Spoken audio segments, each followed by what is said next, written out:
Hello, good evening, everyone. This is so exciting. I am here. My name is Madison Carter. I'll be your host for this evening, and I am so excited to welcome you to Voices of T1D. This is our final session of the 2025 Breakthrough T1D Virtual Community Summit series, and it has been such an incredible year. I hope you've tuned into all of our previous sessions.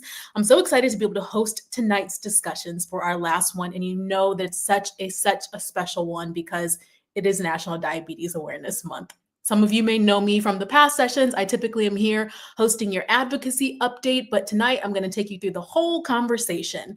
This program, if you don't know about it, the Community Summit offers education, connection, and inspiration to really help you and your loved ones live well with T1D. So in addition to this virtual education, Breakthrough T1D chapters, as you know, I hope you know this, our chapters host over 50 in-person community summits across the country in your part of the country throughout the year. So visit the link that you see right here on your screen to find an in-person community summit to really get in touch with that community near you. You'll see a link here. It is breakthrough-t1d.org/T1D community, T1D-community/summits. So as you may have heard me mention at the top of the program, November is National Diabetes Awareness Month. You'll see me and all of our guests tonight wearing our blue. You might have heard this called NDAM.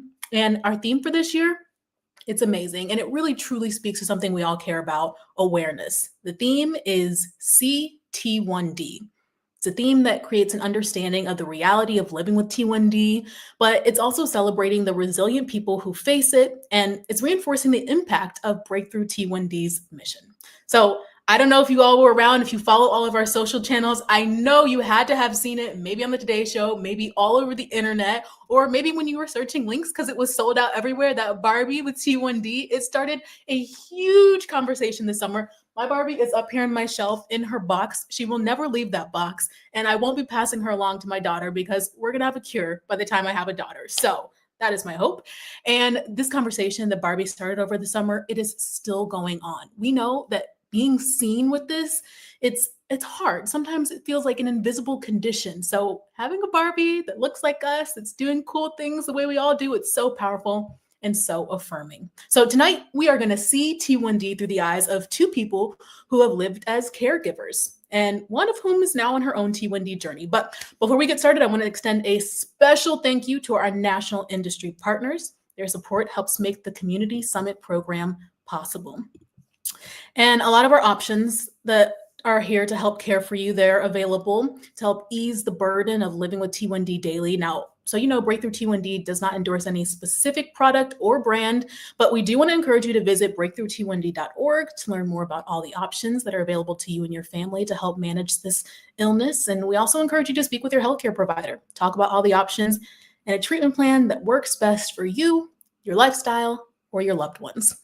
Okay, so this is the part where you usually see me pop in, but I'm just going to keep rolling through an advocacy update because it's the part that gets me most excited, and tonight is a huge one. Your engagement and advocacy, it's more important than ever to ensure the needs of the T1D community are heard in all of the halls of power, right? So you can become an advocate today by scanning the QR code that you see here on the slide, or you can visit breakthrough-t1d.org/join. You'll see it pop up on your screen here. There it is.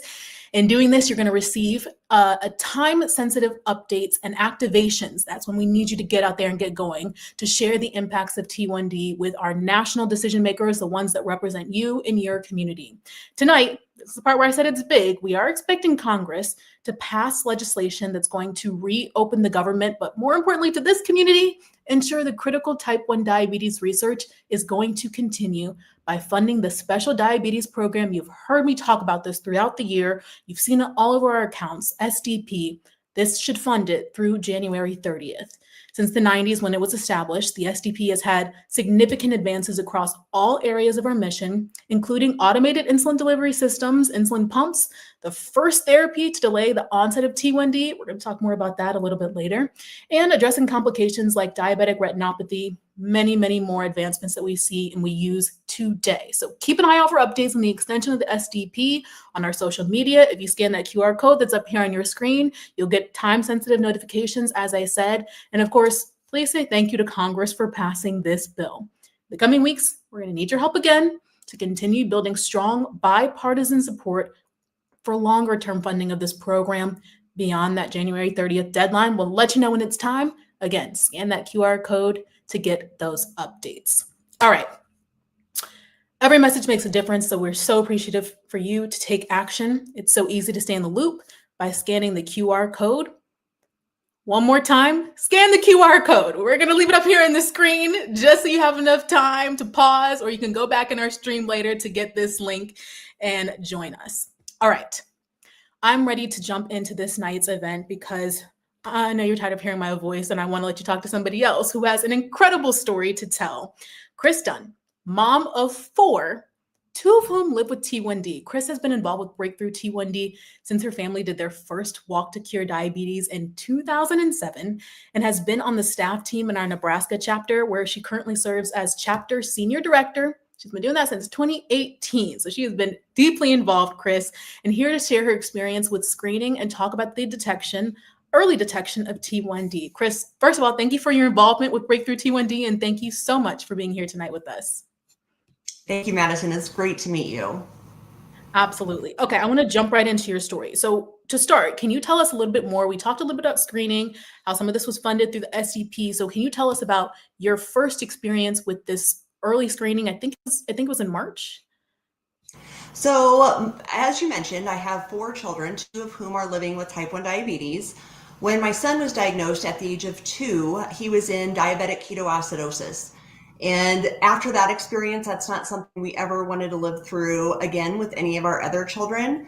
So our family has been deeply invested in screening since 2011. We've been doing this a long time. I get my kids screened who don't have T1D about every 3 years. And when we started screening in 2011, I screened myself and I screened negative. And honestly, my understanding at the time had been, if you screen negative as an adult, you're good. You're home free. You don't need to worry about anything. So this past spring, my daughter, Mary Kate, was due to be rescreened. And I thought, you know what? I'm just going to screen with her. Not honestly because I thought there was a concern with my health, but because I thought this is a great opportunity for me to take a photo of Mary Kate and I participating in the screening. I can post it on LinkedIn, post it on Facebook, how important screening is and early detection, as well as the fact I could be promoting that type 1 diabetes does not discriminate with age. It can happen to infants and it can happen to adults of any age. So I really wanted to make sure that people understand that more than 50% of new diagnoses are adults. So Mary Kate and I participated in the screening. This time we went through the ASK trial. We had previously also screened through TrialNet, so we've done it all, and took our picture, that picture that I was wanting, and I did my social media post to promote. So you can imagine my shock a couple weeks later when I was actually at my desk at work and received a phone call and learned that I was positive for 4 out of 4 of the autoantibodies. I have a standing desk at work. I literally just had to sit down and just had this surreal moment of thinking about that I had been a T1D mom for almost 20 years. And now suddenly I was the patient.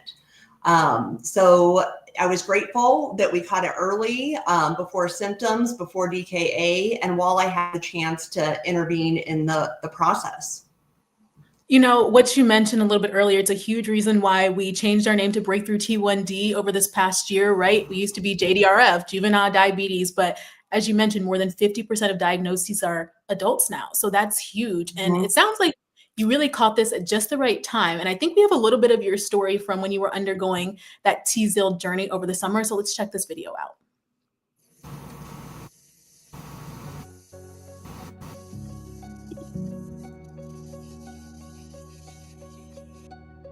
It was a pretty surreal moment just to hear, that I was positive for all 4 of the autoantibodies. After that first appointment, we knew that I was in fact in stage 2, which is the stage for which T-ZIL is FDA approved. Type 1 diabetes is an autoimmune disease. We talk about the progression of type 1 diabetes in stages. We define stage 1 as the presence of 2 of those autoantibodies. That means the immune reaction has started and you're beginning to lose some of your functional insulin-producing beta cells.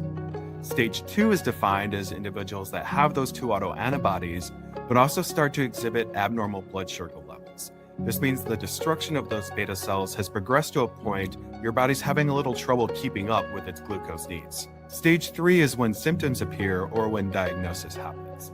This means that your body is no longer producing enough insulin to meet your needs, and oftentimes insulin therapy is necessary. Now, Tzield is a therapy that directly acts on the T cells, those cells that actually go and attack the insulin-producing beta cells.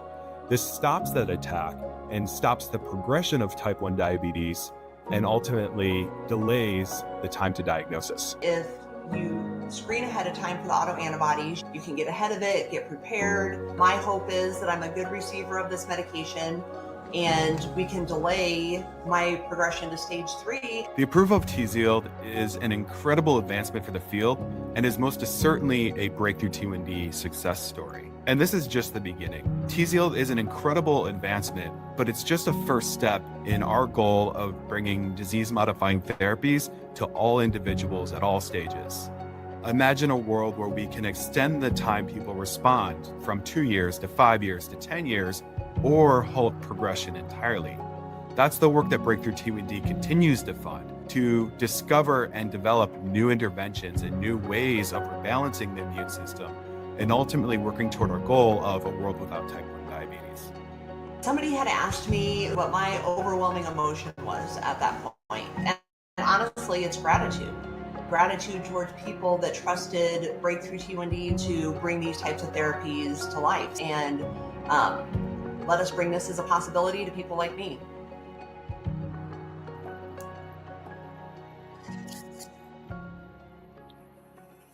It is so incredible just to see what all of the funding from this program has done, talking about this program. And Chris, you've spent so much time in the T1D world, but has anything been surprising to you now being on your own journey with T1D and having the therapy? Absolutely. It's actually been pretty humbling. So when the nurse first called to give me my autoantibody results, and she asked me right away, had I heard of Tzield? Is this something I was interested in? And as having been in this space for a long time, I was very familiar with Tzield and was very interested. So right away, we started scheduling out that first staging appointment to come out and see if I was a qualifier for this medication. And she mentioned at this first visit, part of that visit would be education. Honestly, I think that I may have rolled my eyes thinking, okay, I've been a T1D mom for almost 20 years. Okay, we're going to do some education. But honestly, I have learned a lot because what I knew was stage 3 and stage 4 T1D. I had never lived stage 2 T1D prior to this. And living in stage 2 really feels like you're living between two worlds. I don't have full onset stage 3 T1D where I need insulin therapy, but my world isn't just carefree either. The mental load has kind of caught me off guard. Every choice I make feels deliberate. I'm very cautious about everything that I eat and drink. I wear a CGM so that I can see how I react to different foods. And I really do try to keep my blood sugar managed more closely like a type 2 patient because I'm not on insulin, but I'm trying to manage what my blood sugar is doing. But I feel a lot of hope.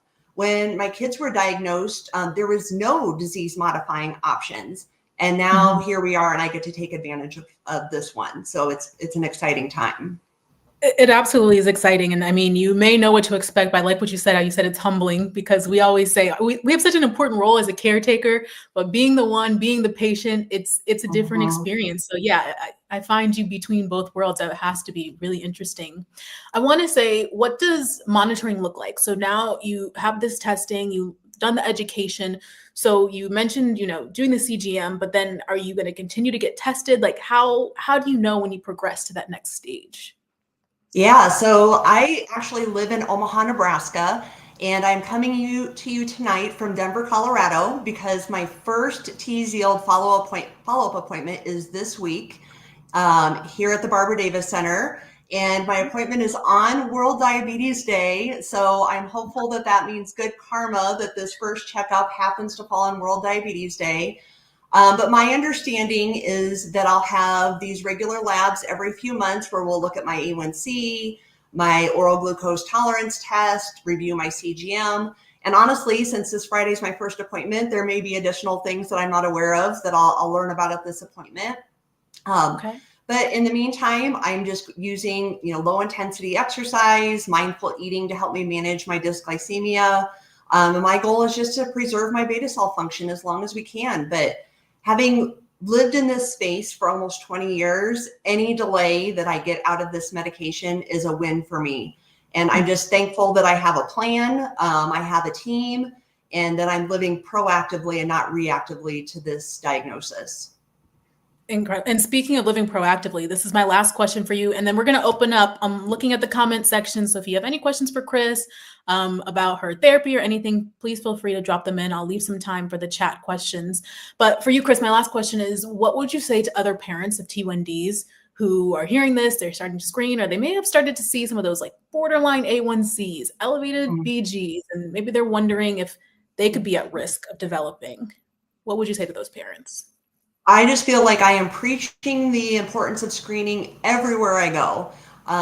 If you have T1D in your family, you have other autoimmune conditions, and you are seeing kind of this rise in your A1C or in your fasting blood sugar, please ask for autoantibody screening. Or even if you're not seeing these blood sugar changes, I encourage everybody to screen. You can do it through Ask, through TrialNet. You can ask your provider to run the labs. We have information on our website to help you with that. Just remember that sometimes this borderline readings on blood sugar can actually mean early autoimmune activity. When we did the further testing after I tested positive for the autoantibodies, that's when we found my dysglycemia. So please, if you have any indication that this is you, ask for those autoantibody screenings. And remember that 85% of new onset type 1 diabetes diagnosis, those folks have no family history. So I really believe that screening matters for everyone. Screening is power. It gives you clarity. It gives you time to prepare and not panic. And if autoantibodies are positive, there are guidelines for how we monitor that. It's not just waiting for the shoe to drop. Because we have this positive autoantibody test. There's something that you can do and monitor. And now we have a disease modifying therapy that could be a potential option. Right. And I was kidding when I said that was my last question, because I thought of something while you were talking. I know you mentioned posting on LinkedIn, but the story is so fascinating hearing about your upcoming appointment. If people want to follow along to see how things are progressing and what you're learning, are you sharing that publicly anywhere? Can people follow you to find out more about how things go? Yep, absolutely. So on my personal social channels, I've made all of my TZIEL posts public so that people can follow along. So you can find me on LinkedIn. I'm also on Facebook. So please follow along. And if I can inspire people to screen, then my sharing definitely is worth it. Okay. You've definitely inspired me to seek more information and learn, and hearing that you got your family screened every 3 years, I think is huge. And I think that people need to know that that's an option. So grateful for your time. Thank you for what you're doing. Thank you for what you did for your family and being able to share your story with all of us. We really appreciate it, Chris. Thanks so much, Madison. It's been a great conversation. All right. Thank you to Chris. That was fascinating. I really hope you all were able to take something from that and you are able to find the resources. Again, we're posting these links in the chat so you can go find out how to access that screening near you. We have all the information out there for you. For now, I want to bring in our next guest, Stacy Sims. Stacy and I have a history because she is the host of a long-running, award-winning podcast called Diabetes Connections. And she is also the author of the World's Worst Diabetes Mom book series. I'll let her tell you about this. She hosts what's called Mom's Night Out. This is an in-person event for moms of children with diabetes. It's held 4 times a year in cities all around the US. And these events, I've been to one, although I'm not a mom, I did talk to the moms here. They're a combination of education, technology, community, cocktails. And I'm adding to this because it's an event of rest. It's a place where moms really get an opportunity to feel heard and seen. And so I am plugging this because it really, truly is an incredible event. Stacy's younger child, Benny, was diagnosed with T1D in 2006, just before he turned 2. The family, along with their dog Freckles, lives near Charlotte, North Carolina, which was my last stop before I hopped on a plane to cross the ocean. So, Stacy, I'm so excited to have you here joining us tonight. Oh, it is It's so so great good to to see you see again. you. How are you? Oh my I gosh. am doing so well, and I get Oh, so excited every time I get to talk about Mom's Night Out because I just know that it's such an incredible and such a necessary space that you've created, and I'm sure it was born out of your own experiences. So I want to start there. Can you tell me a little bit about how you did find community after your son was diagnosed? wow. Yeah, we were really, really lucky. So I was working in radio when my son was diagnosed, and coincidentally, I was like the celebrity, local celebrity MC of the JDRF at the time golf tournament. So for several years, I had met families touched by type 1 and I had interviewed them. And so when my son was diagnosed, I had these, I mean, you almost, it's odd to say, but you'll know what I mean, like positive experiences, Mm, people who were thriving with type 1 mm, diabetes. And I had specific people in my head that I could say, oh, I remember Evan, that happy kid, Maddie, she was running around on the golf course. Like, so I called them up and immediately had people that I could talk to. And then as the weeks went on and the months went on, we went to our first Breakthrough T1D event. It was at the Charlotte Checkers game. It was, our professional ice, hockey team, but they had a walk kickoff at the game. And I was able to bring he was not yet 2.5 years old, the yeah. kid, and we were able to meet other people. And, it's hard to remember back in the day before social media, Mm, visualizing what the technology looked like was very right. difficult. And I was trying to decide about an insulin pump and did we need that? And did we want that? And what would that look like on my 2-year-old? And to be able to meet these families in person. And there was a Mm, little boy who's like, is that an insulin pump? And he's like lifting up his shirt, and the dad's like, what do you need to know? And it yeah. brought us together in a way Yeah. that I didn't even know how much I needed.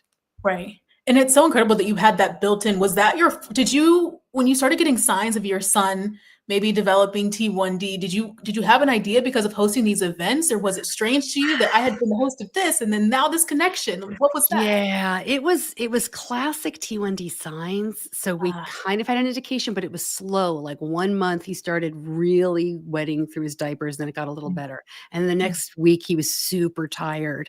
And mm, I didn't know what to do, but I had a pediatrician friend. And again, we had the knowledge of all those other folks, and they were like, yep. this seems really classic. But I called my pediatrician and she said, I've never seen in anybody under the age of 2. Bring him in and we'll rule it out.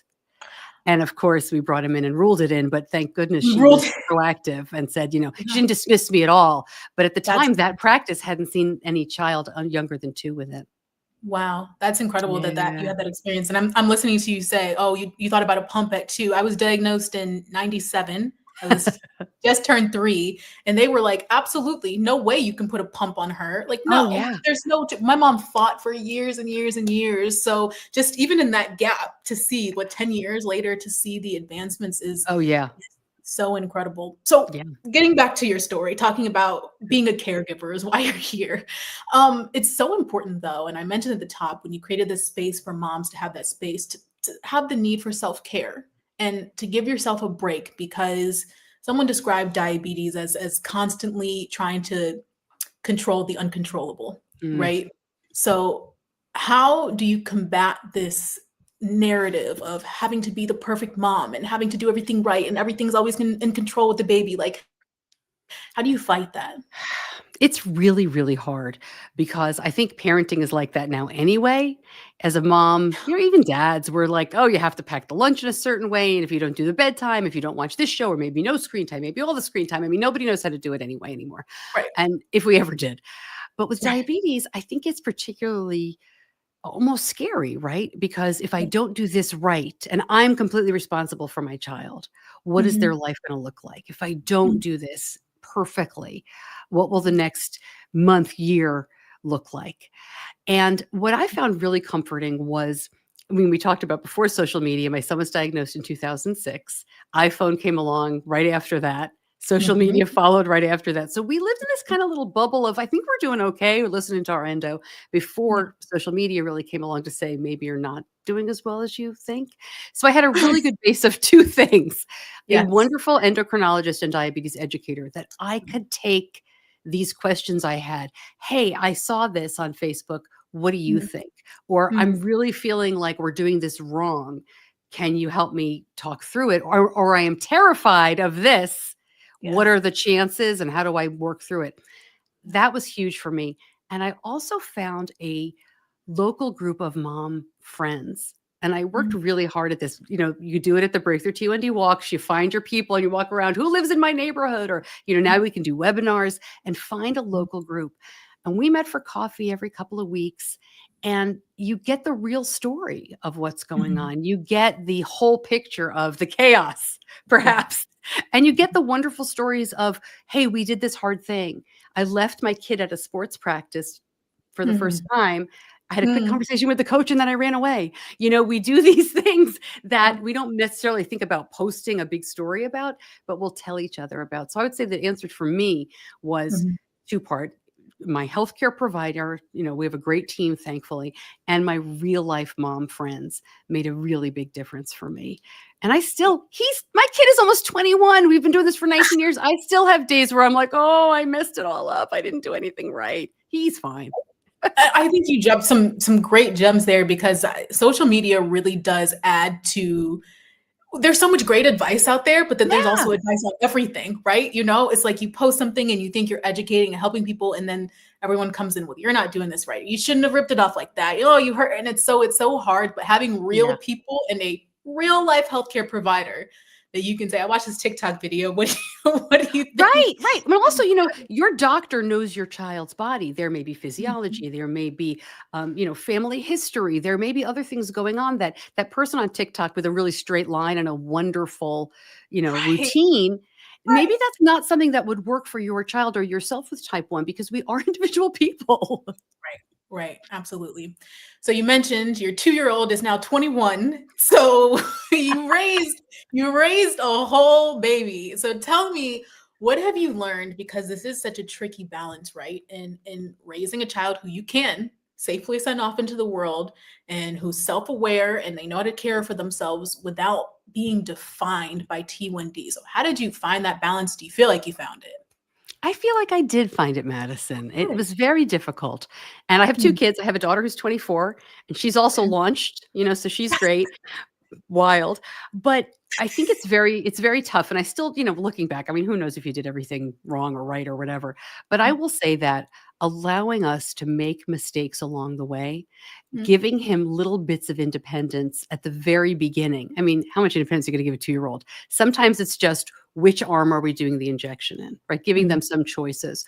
And then building on that, you know, field trips, sleepovers, diabetes camp, which can lead to regular sleepaway camp as it did to us, you know, big field trips, overnight stuff, sports, but making mistakes along the way really, I think, helped us realize that we can work this out. He can problem solve.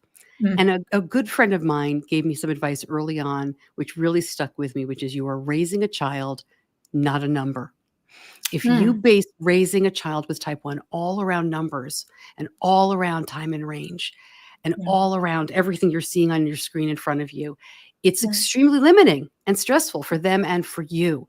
So I would say, you know, I always say, go for the, you know, don't go for perfect, go for safe and happy.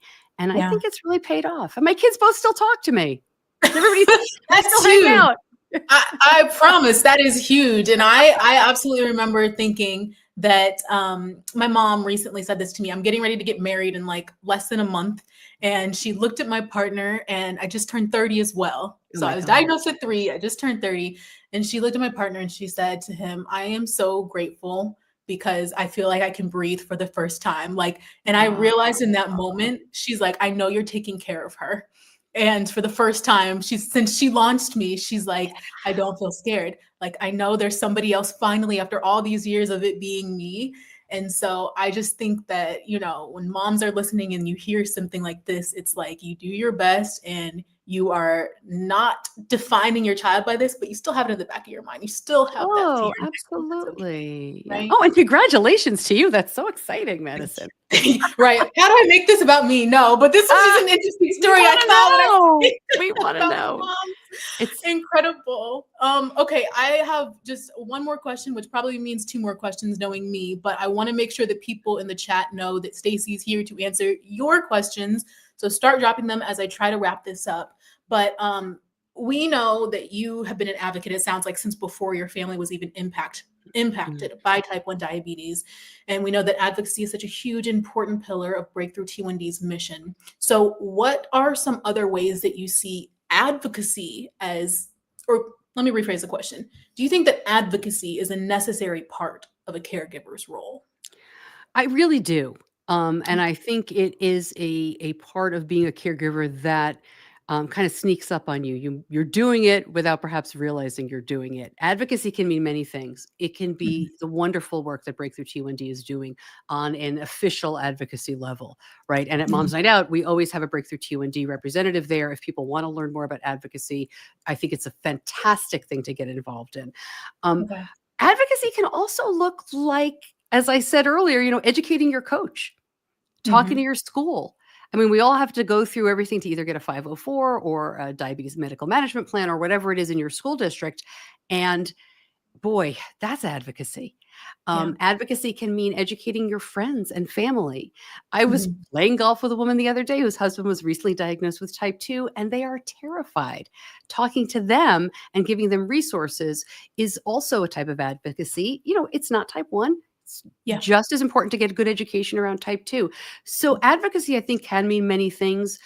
It's really important to me to educate and advocate, and it can look different. But I think as a caregiver, you're just doing it on almost a daily basis to kind of, I don't want to say explain about your child, but to educate about their rights, make sure your child knows their rights, make sure your school knows, and to let them know what kind of access is needed and necessary and falls under the law. So I think it's amazing. And without Breakthrough T1D's advocacy, I don't know where we would be. So thank you for that. For all the mamas watching and dads and caregivers out there, know that your children are seeing you do this, right? Yeah. Like, even if you're not telling them that they need to advocate, they are already. Every single day we're advocating for how to be alive and how to live well, but they're watching you, and it's part of that launch, right? Like, we go off into the world, and all of a sudden, how do I know how to fight an insurance company? Oh, I listened to my mom for Can I just tell you? Yeah. It's such a wonderful thing to bring up. And we also, when my son was very small, we don't have full-time school nurses in the elementary schools here. So I would, it sounds silly, Madison, but we would kind of play act. Like, what would you do? He's 5 years old, 6 years old. What would you do if there was a substitute teacher who wouldn't let you go to the nurse or didn't understand diabetes? Like, what would you say? And it's a lot easier to play act with an elementary school kid than like a middle schooler or a high schooler. But these are some things you can kind of go through with them and play what if, and that teaches them advocacy without even calling it that. Yeah, exactly. So important. And I'm so grateful for you for joining us here tonight, for being an incredible mom and helping all the other ones out there by sharing your story and giving those spaces. Like I said, I took something from it as someone who's not a mother going to Mom's Night Out. So it was really, truly an incredible experience. And I'm going to check the chat to see if we have anything here for you. I'm looking. So many people joining us who have been T1Ders for a long, long time. Yeah, really respect, man. We do have a lot of women with type 1 at these Mom's Night Out events, which I think is incredible because I feel like I've learned so much from folks who've lived with this for a long time. And you were joking about like getting a pump in the 90s. You meet people who were diagnosed in the 50s and the 60s. And they're like, pump. Yeah. And they're talking about how they used to do it. And I'm like, wait, what do you mean pee on the stick? And then how would you chemistry know? sit in the bathroom. Yeah. So it's incredible. Anyway, Stacey, thank you so much for your time. Thank you for joining us. We really, really appreciate it. Thank you. Absolutely. All right. Special thanks again to Stacey and also to Chris Dunn, who joined us earlier in tonight's session, for really helping us see T1D in new ways. And then, of course, as always, I want to say a very special thank you to our sponsors, Abbott, Dexcom, Ford, Insulet, Marshalls, Medtronic, Novo Nordisk, Sanofi, Tandem, Vertex, and Xeris. You can learn much more about our national partners who make the Breakthrough T1D Community Summit possible and the latest in technology and all T1D management at breakthrough-t1d.org/T1D-community/summits. Want to thank you all for joining us tonight. Thank you all for joining us throughout the year at our community summits. We're so grateful for your participation, and we hope to see you soon. I hope you scan that QR code I showed you earlier, because we hope to see you soon as advocates yourself. Have a great night.